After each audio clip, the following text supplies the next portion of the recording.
A paz de Cristo. Primeiro livro de Samuel, capítulo 4, versículo 21, diz assim: Mas chamou ao menino e acabou, dizendo: Foi-se a glória de Israel. Isto ela disse porque a arca de Deus fora tomada e por causa de seu sogro e de seu marido.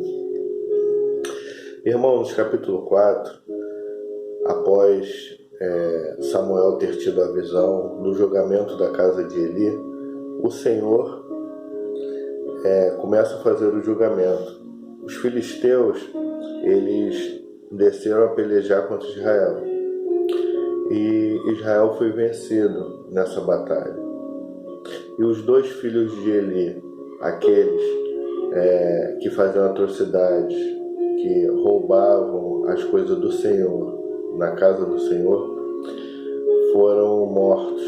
E a arca do Senhor foi tomada. E correu um jovem, saiu das fileiras de Benjamim e foi avisar Eli. Aí chegando lá, avisando Eli, no versículo 14 diz: Eli, ouvindo os gritos, perguntou: que alvoroço é esse? Aí o rapaz se apressou para dizer e falou assim, no versículo 17 do capítulo 4: Então respondeu o que trazia de 9 e disse: Israel fugiu de diante dos filisteus. Houve grande morticínio entre o povo, e também teus dois filhos, Ofni e Finéias, foram mortos, e a arca de Deus foi tomada. Ao fazer menção da arca de Deus, Eli caiu para trás, quebrou o pescoço e morreu. Tamanha tristeza do que havia acontecido. A arca de Deus, a glória do Senhor, tinha sido tomada. E a esposa de Finéias, a nora de Eli, ela estava tendo um filho naquele momento. E quando foi falado para ela o que tinha acontecido, ela foi perguntar qual o nome do menino. Ela: e acabou, foi-se a glória de Deus. Com muito pesar e tristeza, a glória de Deus tinha saído, porque eles pecaram e não queriam fazer as coisas que o Senhor havia ordenado. E aí ela coloca como um pesar, porque foi a glória de Deus. E a arca ela foi para os filisteus, foi sequestrada. No capítulo 5, versículo 3, diz assim: Levantando-se, porém, de madrugada os de Asdod, no dia seguinte, eis que estava caído Dagom com o rosto em terra diante da arca do Senhor. Aí eles tomaram ele, puseram de pé novamente. A glória do Senhor era tão forte que o Deus deles, mesmo sendo de barro, não pôde ficar de pé. O Deus deles se prostrou para a arca, porque a glória do Senhor estava naquele lugar. E eles fizeram mais uma vez, levantaram de madrugada no dia seguinte pela manhã, e Dagom estava caído de bruços diante da arca do Senhor, cabeça de Dagom, as duas mãos cortadas sobre o limiar, ficou apenas o tronco. Eles colocaram de pé de novo, e dessa vez o Senhor cortou a cabeça, os braços, deixou só o tronco. A glória do Senhor é tão forte, e eles fizeram algo terrível. Ainda que Deus quisesse trazer uma justiça para o povo de Israel, queria fazer justiça pelo que Ofni e Finéias estavam fazendo, o povo de maldade, adorando a outros deuses. Mesmo assim, não há Deus que possa contra o nosso Deus. E ele ficou prostrado, e Deus não permitiu que ele ficasse de pé, mediante o Senhor. E então eles viram que, de alguma maneira, o Deus de Israel estava fazendo algo contra eles. Porque quando eles sequestraram a arca do Senhor, porque no Oriente Antigo, tudo que era de deuses ganho em despojo, eles colocavam na casa dos deuses. Só que nunca havia acontecido isso. Só que eles mexeram com Deus vivo, o Deus dos exércitos. Então eles arrumaram um jeito de querer devolver a arca. No capítulo 6, versículo 7, vem nos mostrar que a Arca da Aliança ela ficou 7 meses com os filisteus. E no 7 diz assim: agora, pois, fazei um carro novo, tomai 2 vacas com crias, sobre as quais não se pôs ainda julgo, atai-as ao carro, seus bezerros, levá-lo-eis para casa. Então, foi o seguinte: no capítulo 6 eles viram que não tinham como ficar com a arca, porque aquilo ali era do povo de Israel. Eles falaram: olha, para a gente entregar a arca, vai ter que devolver, tirar o pecado pela culpa, levar a oferta para o Deus de Israel, para que ele venha aceitar e não querer prejudicar a gente mais. E assim eles pensaram e fizeram: vamos botar num carro novo, como eu li no 7 aqui, e vamos levar, vamos abençoar, vamos fazer oferta para o Deus de Israel. E Bet-Semes era uma cidade de fronteira com os filisteus. Aí o que eles fizeram? Pegaram a arca, colocaram em bois novos, colocaram num carro novo e mandaram com todos os presentes. No versículo de número 12, vem falar assim: as vacas se encaminharam diretamente para Bet-Semes, andando e berrando, média de 11 quilômetros, até a fronteira com Israel.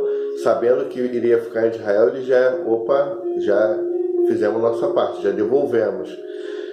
E deixaram em Bet-Semes. O povo, olhando de longe, vendo a arca do Senhor, começou a se animar. O povo de Israel da fronteira com os filisteus, de Bet-Semes. E a arca ficou ali um período. Ficou um período ali, a arca naquela cidade de Bet-Semes. Só que o povo, curioso, queria ver o que tinha dentro da arca.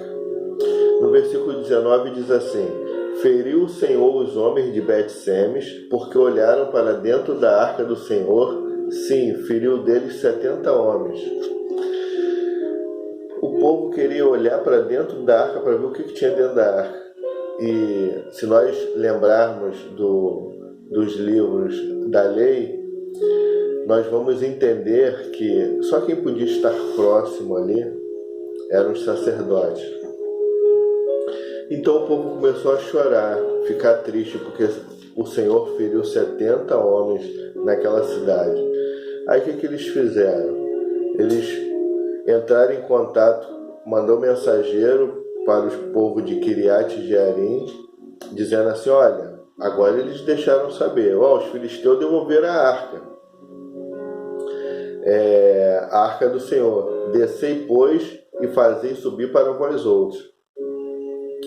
Então, no capítulo 7, versículo 2 diz assim: sucedeu que desde aquele dia a arca ficou em Kiriat Jearim, e tantos dias se passaram que chegaram a 20 anos.